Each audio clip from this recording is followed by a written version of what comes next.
If you can feel it in your body, that means this is real. The more you practice, the better you get. Would you please speak slowly? And I'm saying, I'll try. The key in relationship is that other people want to play with you.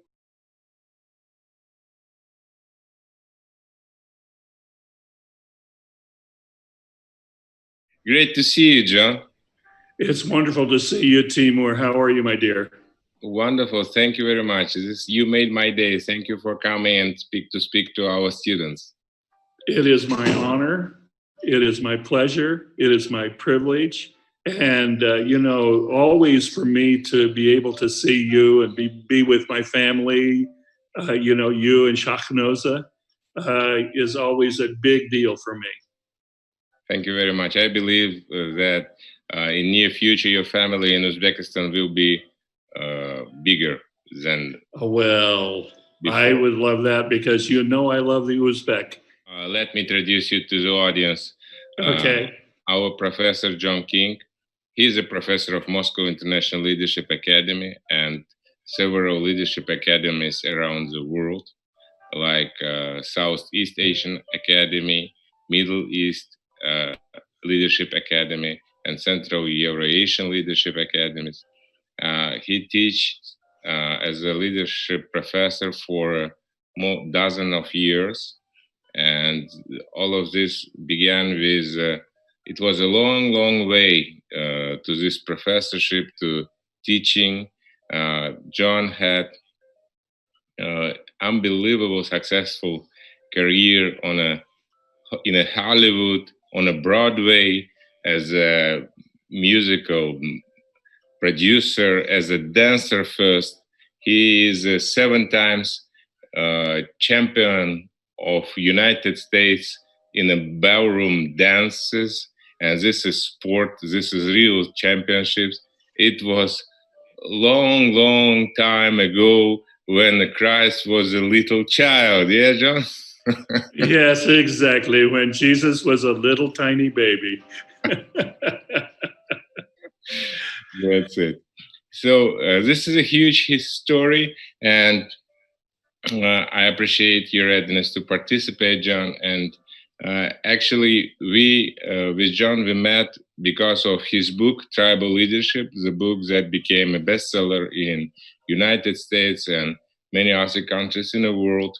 And in Russia, it became very famous and was published in dozens of thousand copies and became the #1 business book of Man Ivanov and Ferber in 2018. And German Gref, chairman of the Sberbank, called this book my favorite book. And this book now in the library of Sberbank Corporate University, one of recommended and obligatory to know for all Sberbank managers. And I was very proud to see our book there in this library, John, this year when we went to Sberbank Corporate University.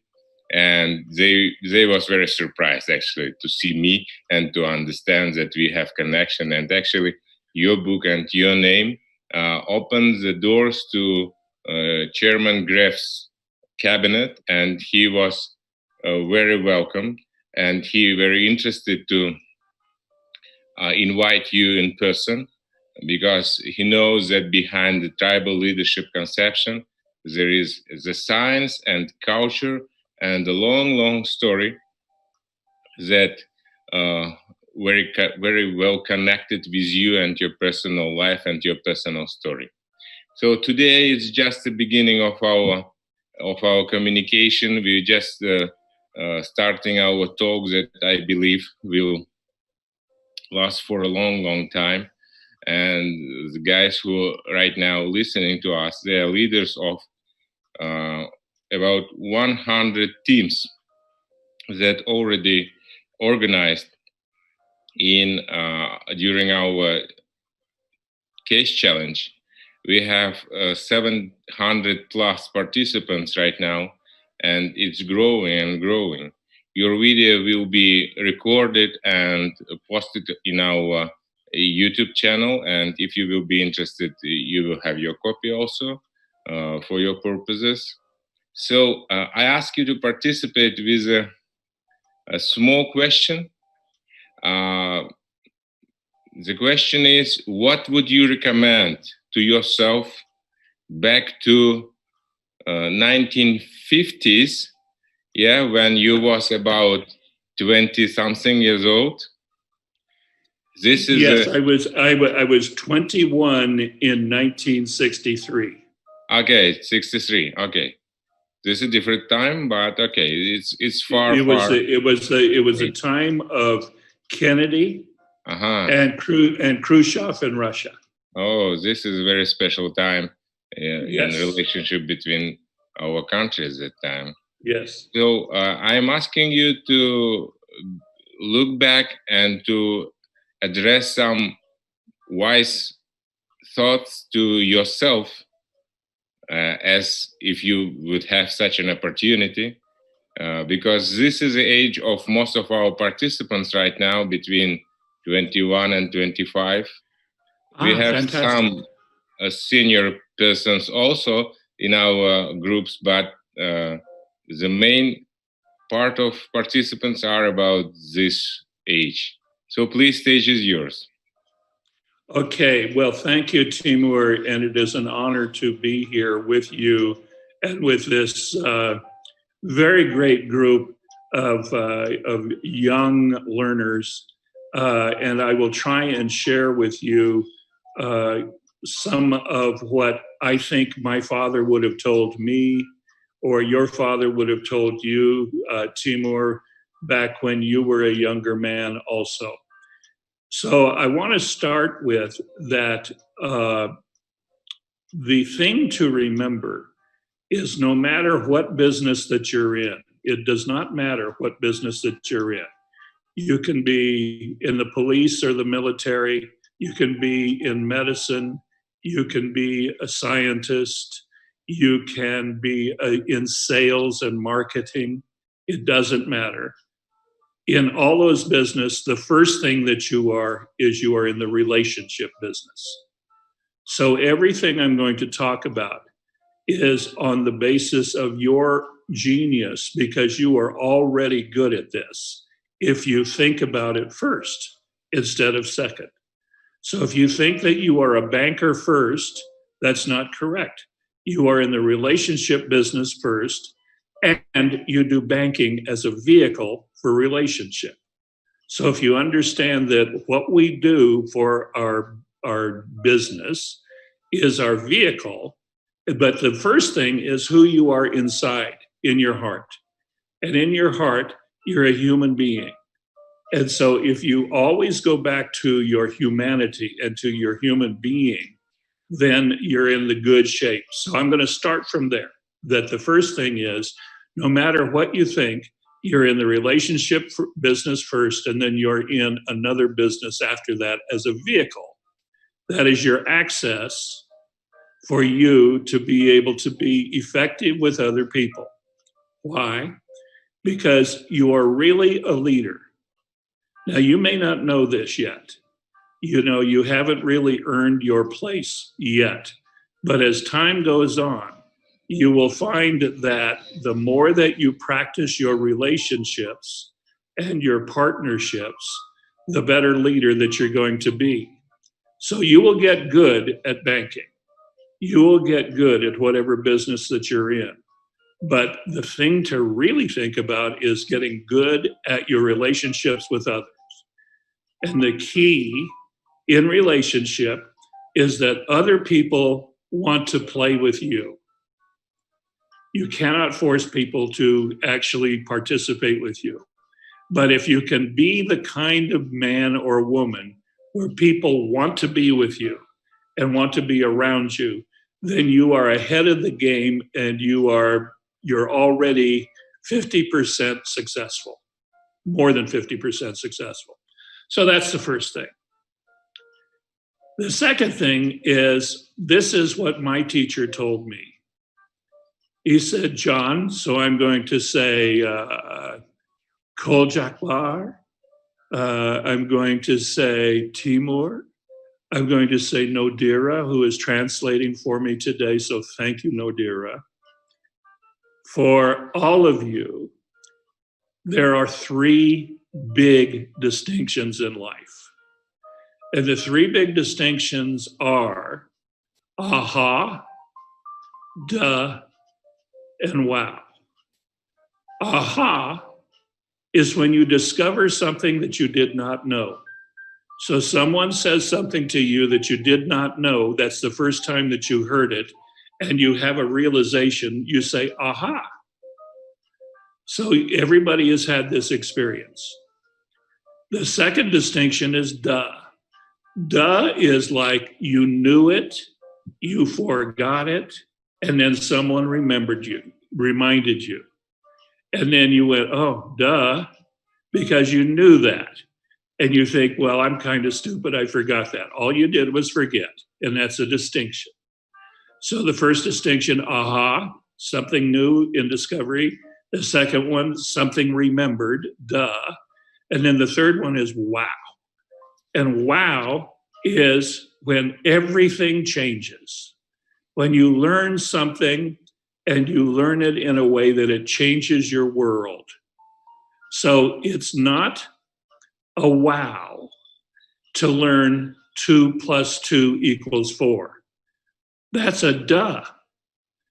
You know, when you were a little child, that was an aha. And then later on, it became a duh.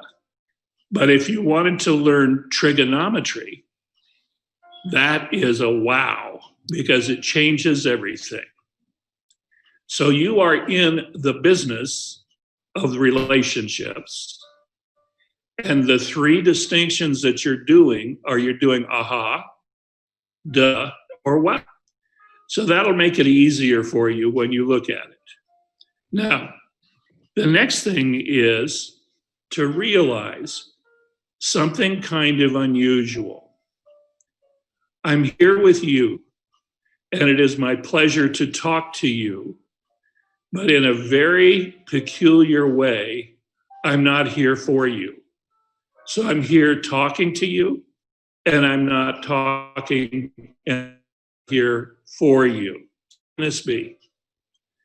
How this can be, I think, will be a duh for you when I tell you this. I am here for the dreams and the aspirations of your parents and your grandparents, just like you are. You're here because of the advantages in life that you were granted in terms of your education, but mostly the dreams and the aspirations of your parents and grandparents. So I'm here for your parents and grandparents. And I am here also for the legacy that you're going to be leaving to your children and your grandchildren.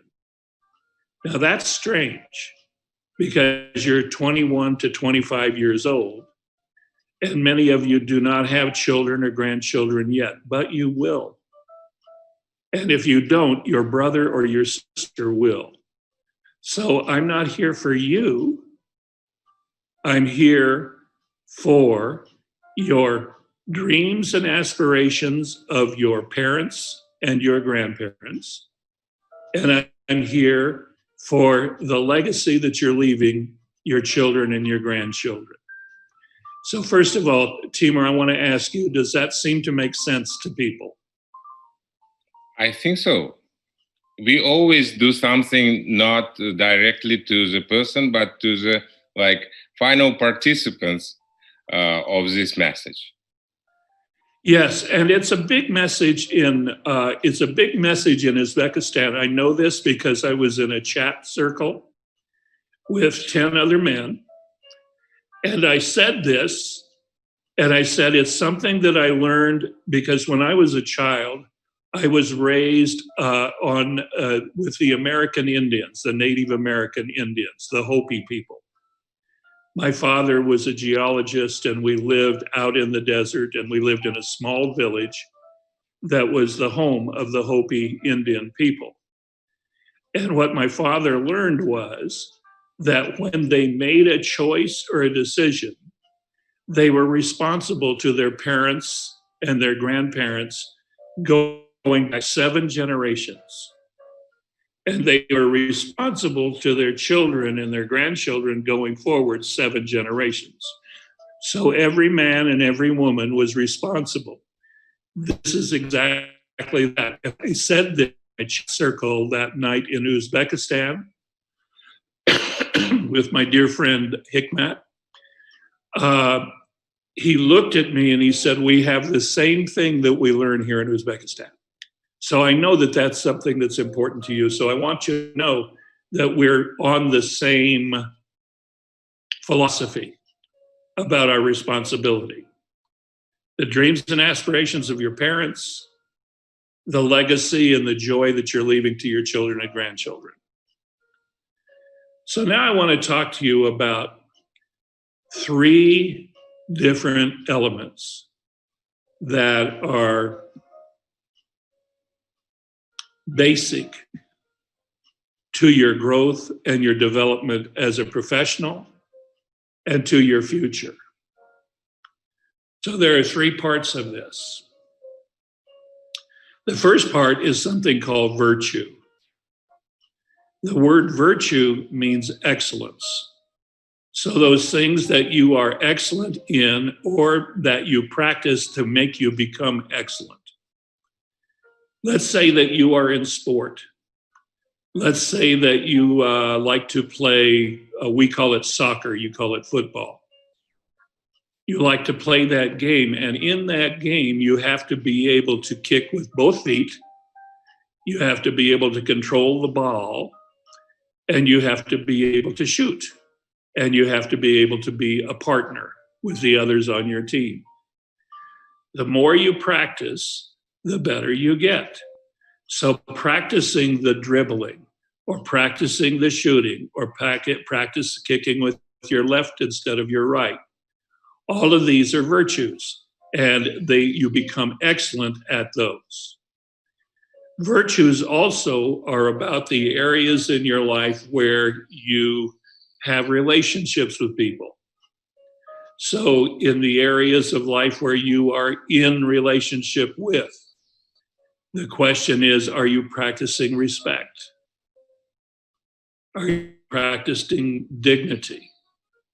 Are you practicing honor? Are you practicing honesty? Are you practicing love? Are you practicing compassion? All of those are excellent things to be working on in your life every day. So every day you're working on your honor, your excellence, your honesty, your loyalty, your trust. Those are called virtues. And in the virtues, by practicing many virtues, when you put all of the virtues together that you practice all of your life, you develop something called your character. So many virtues provide your character. Your character is the type of man or the type of woman that you are. And people will say, in your character, they will say, he or she is an honest person. He or she is a person of character. Your business, for those of you who are in banking, for example, is 100% about your character. If you do not have honest character, then you don't get to do banking. You know, if you have a corrupt character, if you are corrupt, you can't do banking.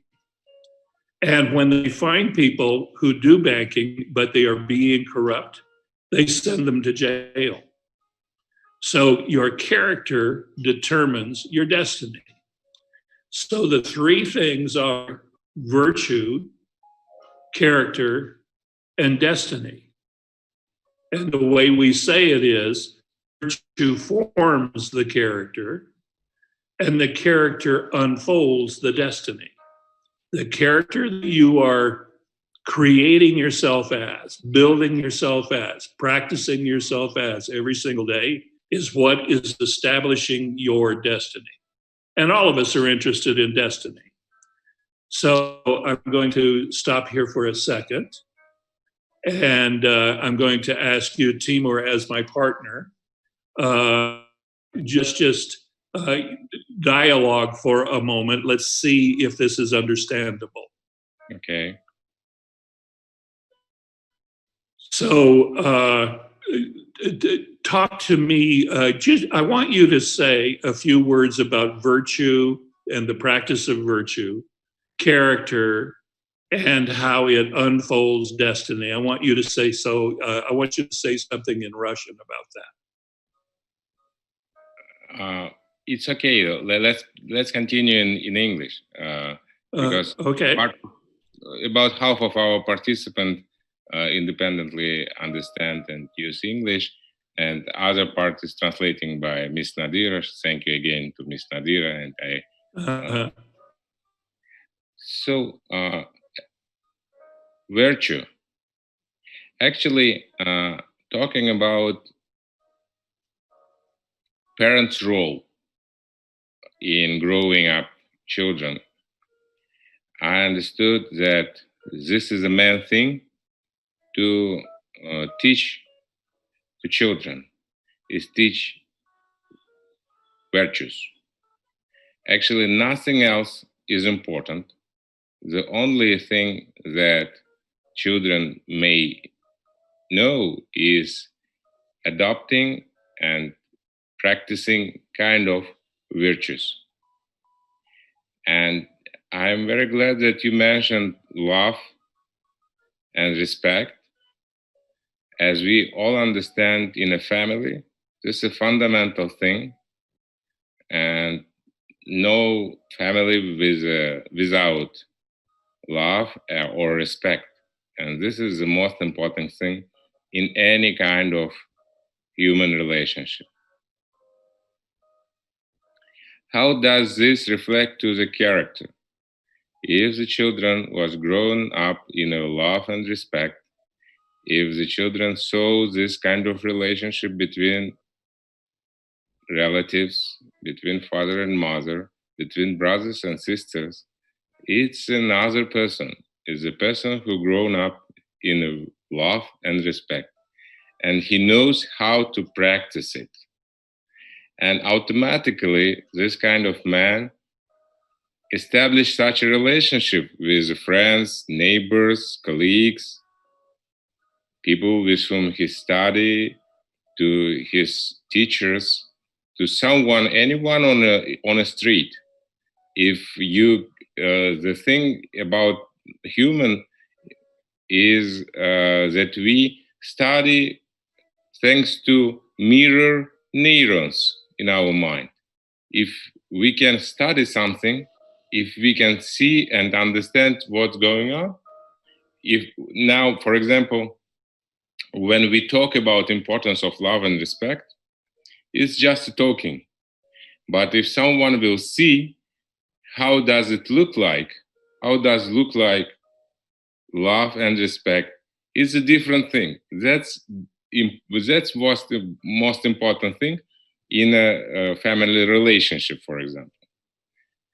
And when you see how it works and what is the reaction to the natural true love and true respect, not animated or synthetic or made up love or make up respect, like just show but not feel this.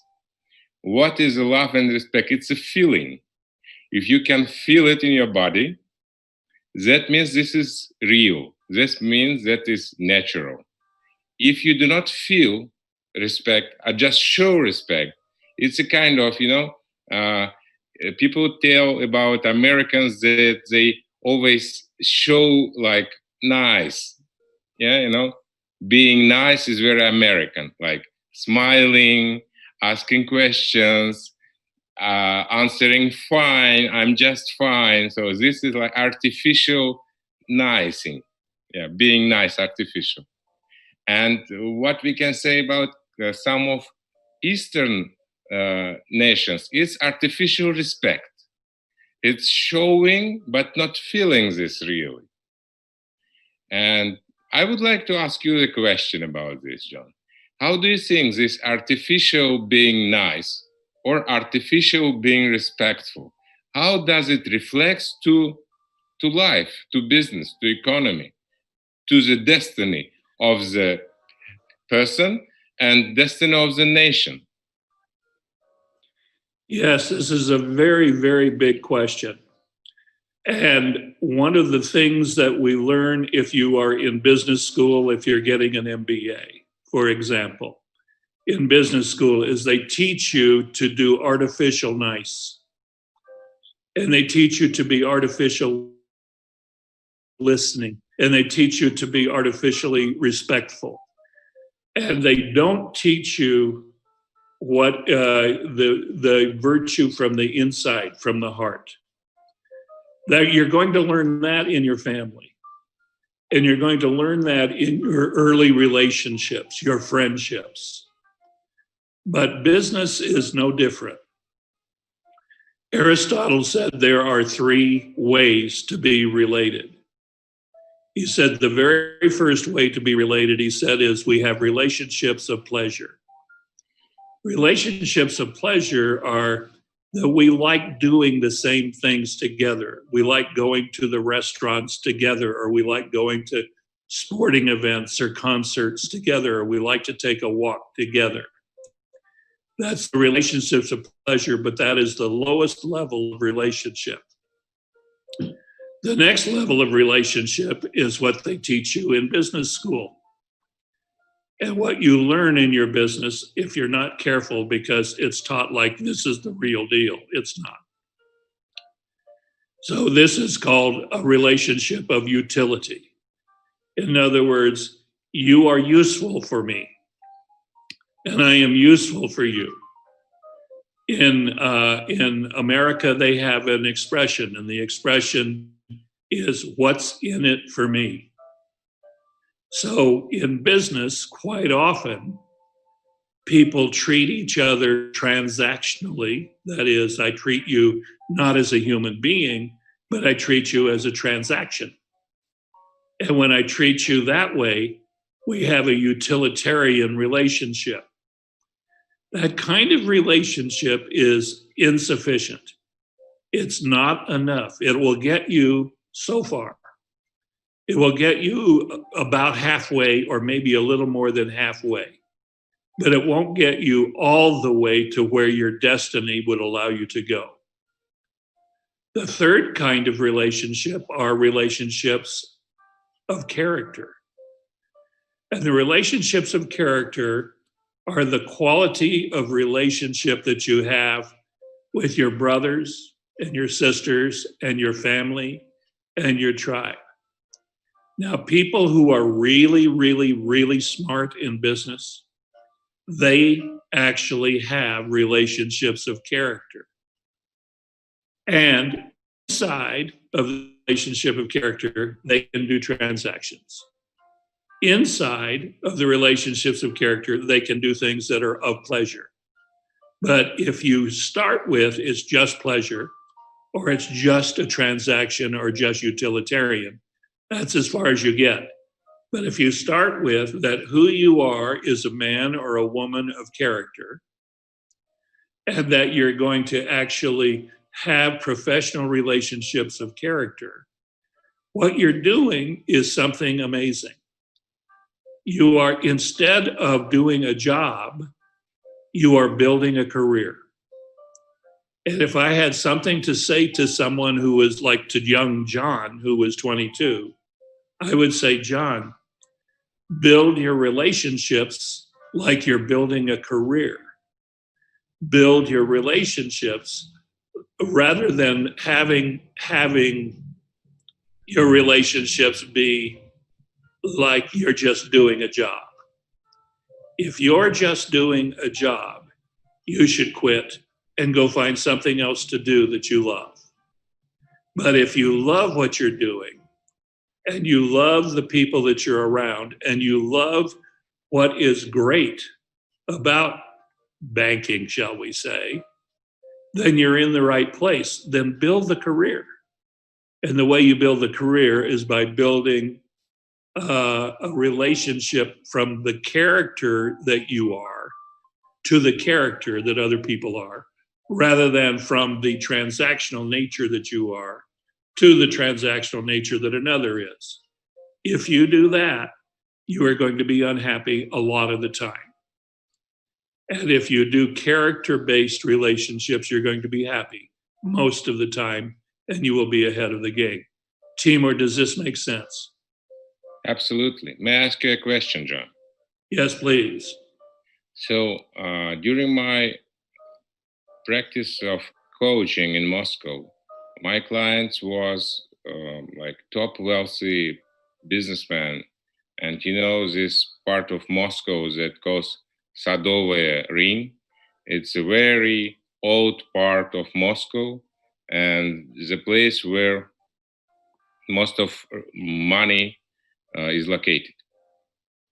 And after one of dinners in a business circle, I went out and was walking on a street and said to myself that as close you're going to the huge money, so far you're going from virtues. Is it true in your practice? Say that again. As close as I'm going for money, as say that again. So it was just my personal evaluation. Yes. How close you to the huge money, so far you from virtues. Is it true? It is sometimes true and sometimes not true, but it is a rule. So I like that because we say something like that. We say money is not everything. And it is universal because money can corrupt you. So are you a person with the character that you can actually have a lot of money or a little money and be the same person? So if you have a lot of money, are you the same kind, respectful, loving person that you are when you have just a little money? Because as you go through your life, you will go up and down with money. Sometimes you're going to have plenty of money. Sometimes you're going to not have enough and it's going to be scary. But the question is, what kind of person are you, whether you have money or not? So virtue is building the practice or the habit of being brave, being courageous, being temperate, being just, being a kind of a person that you can count on. And remember that the rule is, this is what I said in the very, very beginning, is to design your life and to design yourself as a person that other people want to be with. There's a very interesting rule. By the way, that was great, Timur, what you said about you were in this wealthy area of Moscow, and you had the thought that maybe, it's not for sure, but maybe the closer you are to money, the further you are away from virtue, because many people are. They sell their soul for the money. But that isn't the way it has to be, because some people with money are very virtuous. So it's to the individual. But it's always about your relationship to you and your relationship to your basic virtues. Virtue is the practice or the habit of choosing a way to behave. And the more that you choose in the area of excellence, the stronger the character you deliver. If you practice the practices of a thief, you are a thief. If you practice the practices of a bully, your character is that you are a bully. If you practice the practices of an honest woman or an honest man, then you are an honest man and you are known that way. So it's very, very important at this time in your life and at this time in your career that you actually see that the choices that you make are what are building your character. And by the way, Timur, when you walked away from this wealthy area of Moscow, what you had was aha. That was an aha, a realization. So that's what, remember, it's aha, it's duh, and it's wow. So, because it's about the practices and about developing your character, I have 5 simple things that I do every single day. And I'm going to share these 5 simple things with you. I don't know the words in Russian, so you'll have to translate for me. But the words in English, I have people say, who, what, who, what. So Timur, it's who, what. So whatever the words are in Russian, they are the same as. The first who is when I wake up in the morning and I get myself prepared to go to work. And so I'm brushing my teeth, I'm shaving, I'm fixing my hair, and I'm asking myself the first who question. The first who question is, who am I? And when I say who am I mean, what virtue do I choose today? Today, I woke up and I brushed my teeth and I was fixing my hair and I was shaving. And I asked myself, what is the virtue that I choose to practice today? And the virtue that I choose to practice today is kindness. So my day is going to be about me practicing the virtue of kindness. I don't know if I'll be able to do it all day long. Probably at some point in the day, I will not be kind. So then I can go, need to work on kindness again. So I'm trying to develop. So the very first question, these are of who, what. The very first question that I ask myself every single day is the question, who am I? And I choose a virtue. I would recommend that you do that. When you wake up in the morning, then what you do is you choose a virtue. The second question that I ask is, after I've done that, I've shaved and I've got my face and I've got my hair combed, and I go in to have my breakfast and I sit down at breakfast and I ask the next question. And the next question is the relationship question. The relationship question is, who are my partners? So I've already got who am I? And today I am going to be the virtue of kindness. And I go and I sit down so that I can have my breakfast. And I ask the question, who are my partners? And I look out at what I think my day is going to be like. Today, I know that my partner is Tim. Of course, Tim is always my partner. And my partner is all of you. So this is a big day for me because I have 700 new partners. I actually call myself John King Partners because I'm looking for partners. I'm always looking for partners. So who are my partners? And when I'm looking for partners, I'm looking for a certain quality of partner. I want to be a man of character. That's what who am I is about. Who are my partners are who are the people of character that I'm going to work with today. So I know that Timur is a man of character. So he's my partner. I'm not looking for utilitarian or transactional partnerships. I am not looking for partnerships of pleasure. I am looking for partnerships of character. So in my relationship to you, I'm going to say that the way that I relate to you, the way that I am concerned in my relationship with you is that who are my partners? You are my partners, and these are partnerships of character. The third question is when I get to work, when I get to wherever it is that I'm going to do the work, I'm here with you now. So the first question is, who am I? Kindness. Second question is, who are my partners? You guys are my partners.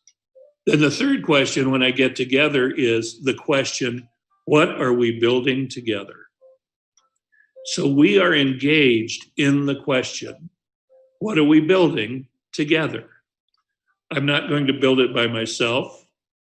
I need you to be involved with me. So what are we building together? So if I say, I'm going to say it directly to you, Tim. Today, as my partner, what are we building together? We are building new community of prosperous, smart, rich, and respectful bankers in Uzbekistan. Amazing. Amazing. And we're building partnerships with 700 new, respectful, smart, kind, honest, intelligent bankers. We are building the future of, that's perfect because the way I said it this morning, that's perfect. The way that I said it to myself was the answer to what are we building is we are building the future of banking in Uzbekistan. Absolutely true. We're building the future. So the first question, who am I? I am kindness. Second question, who are my partners? You guys are my partners.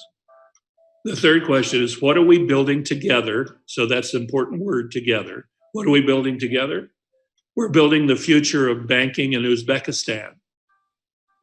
Now, I want you to know this is an amazing, amazing thing for me to realize.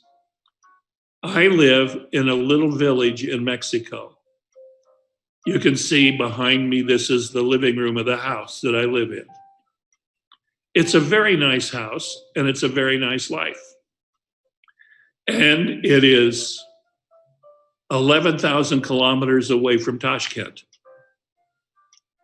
And yet, because of the miracle of Zoom and the miracle of our relationship, Tim and me, I, who's American, living in Mexico, gets to be your partner building the future of banking in Uzbekistan.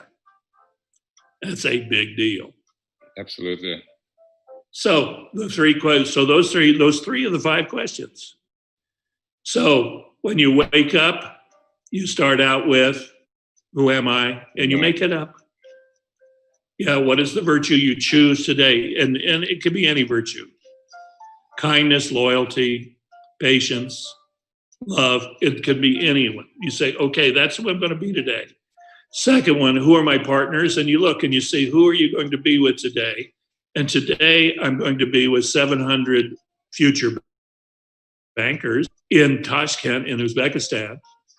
So, okay, those are my partners, and they're partners, they are people of character. And so what are these people of character and me, who's being kindness? What are we building together? We're building the future of banking in Uzbekistan. Big deal. It is a big deal. In fact, that should be an aha right there. Then the fourth question, and I think you're going to like this question, Tim, is who do we touch? Who do we touch? So I'm looking at that and I'm going, well, I'm building together with all of these future bankers, the future of Uzbekistan and the banking. So who do we touch? We're touching the people of Uzbekistan. We're touching I think it's about 6 million people that are living in Uzbekistan.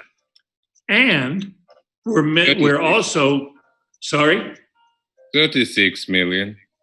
36 million, even bigger, even bigger. So we've got 36 million people that we are potentially touching, plus the business that we do in the region with Kazakhstan and Kyrgyzstan and Tajikistan, all the stands, and even business. We do business in Armenia, and we do business in Azerbaijan. So you do business in 10 different countries around there, plus Russia. So the question of who do we touch is huge. Huge. First question just started with me. Who am I? I picked a virtue, kindness. Who are my partners? Timur. Well, also who's there with Timur? 600, 700 more people, young future bankers. That's who are my partners today. But because Timur is a man of character, these are people of character. Third, what are we building together? Timur said it in his way: smart, brilliant, kind, gracious, intelligent, bankers. And I said the future of banking. So those are two things that go together. So that's what are we building together. And then the third thing is who do we touch? Fourth thing is who do we touch? And who are we touching? We are possibly touching 36 million people. You didn't know that when you woke up this morning. No. You did not realize that when you woke up this morning, that the conversation that we were going to have today is a conversation that is designed to touch families. It's designed to touch children. All the children of Uzbekistan are touched by the bankers. All the schools of Uzbekistan are touched by the bankers. Every business is touched by the bankers. The bankers touch everyone in the culture. So who you are, it's not just a job.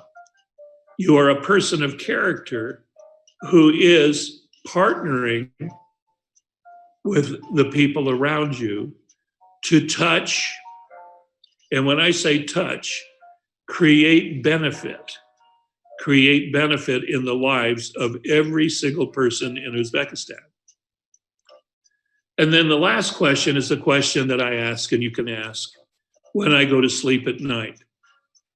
So when I go to sleep at night, the last thing that I do is I lie down in the bed and I put my head on the pillow and I look up at the ceiling and I ask the question, what difference did it make? What difference did today make? Did I actually touch people? Did I actually work with people? Did I actually create relationships? Did we actually cause a benefit? So the 5 questions are who, what, and it's who am I? Who are my partners? Who do we touch together? No, what are we building? Sorry. Third question is what are we building together? The fourth question is who do we touch? And the fifth question is what difference does it make? So I'm going to leave that right there. But that is something that I wish I'd known that when I was 22 years old. I wish I'd had that way to start my day because it designs me. I don't just wake up and get on my clothes and go to work, but it actually gives me a design for my day.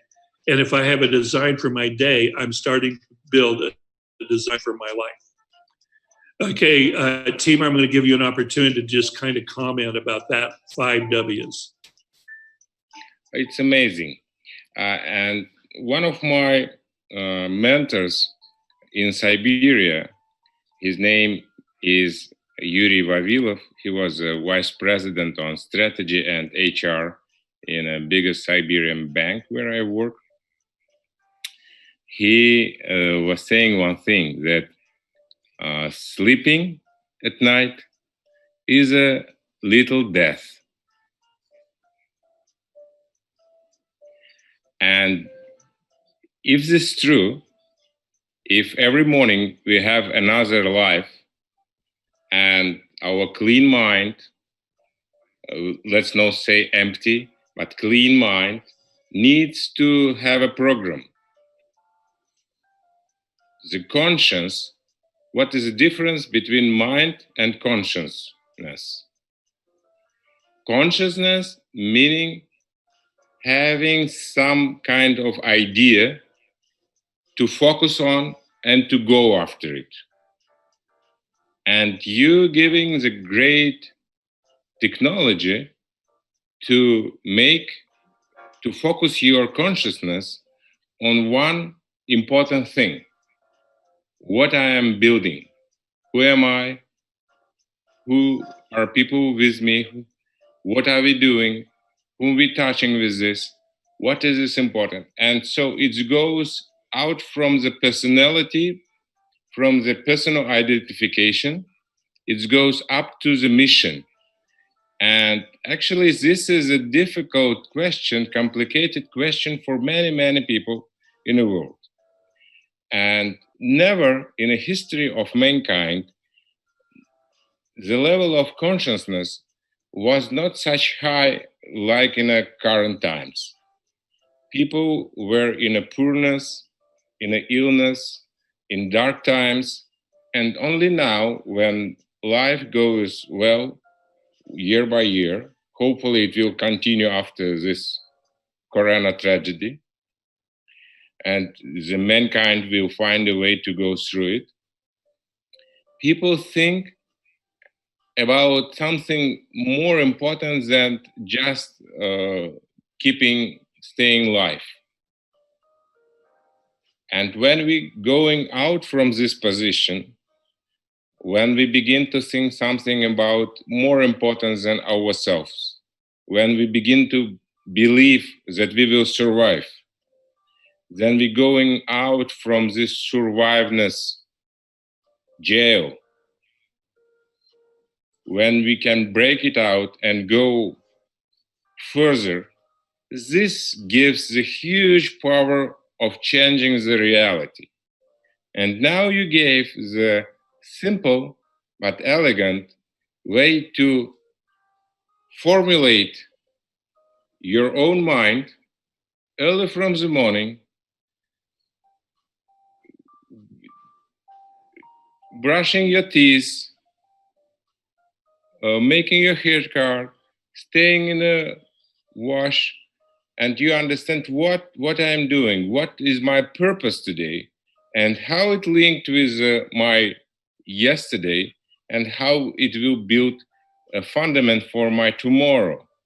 And this actually gives opportunity to make all our lives meaningful, because out of meaning, people went unhappy. Doesn't matter how rich you are, how good is your food, how beautiful is your dress. If you have no meaning in your life, that means you will be unhappy sometime, someday. It will bring you to unhappiness. So now we're talking about happiness, about being a human, about open up the potentials that God and nature gives us, and bringing the dreams of our predecessors to the reality. And this is connection from the very beginning of our talking, that we are here not because of you guys. We are here because of dreams of your parents and grandparents, your predecessors, and because of future of your children and grandchildren. Back to you, John. Okay, well, I'm going to complete because I have to go to another classroom, but I want to say one thing at the very end. So thank you for inviting me. Thank you, every single person on this call, for listening to me. The greatest gift that a person can give another human being is the gift of their listening. So this is something that is very important for you to know.